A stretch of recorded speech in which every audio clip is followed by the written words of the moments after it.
Hey, Pastor Steve Waldron here with a great book. I'm looking forward to diving in it. I've just been looking through it, called After the Flood by Bill Cooper. Now, he's vice president of the Creation Science Movement, established 1932 there in the United Kingdom. And what this does is it goes through the genealogical records of each of the different kingdoms in Europe and shows how they all trace their genealogies back to the flood, back to Noah, back to his 3 children and their children. Excuse me. I've been wrestling a little bit of sickness here, but just fantastic stuff. Great stuff in here, and small print. It reminds me a lot of like Ken Johnson's book. This one is over 200 pages. He's got descents of like the East Saxon kings. One of the things in here is dinosaurs from Anglo-Saxon and other records. So I mean that's amazing, and that would be a very young earth creation position. I'll show you like descent of East Saxon kings, how you can trace their records from Noah on down. Again, Ken Johnson does a lot of this.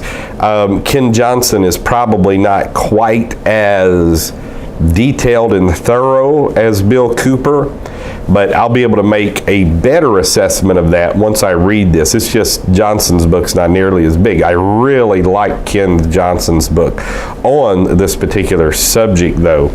And I'll show you another, let's see if we can find the genealogy of the early British kings. And this will take us from Noah, and this is a few pages long. So you might find that interesting.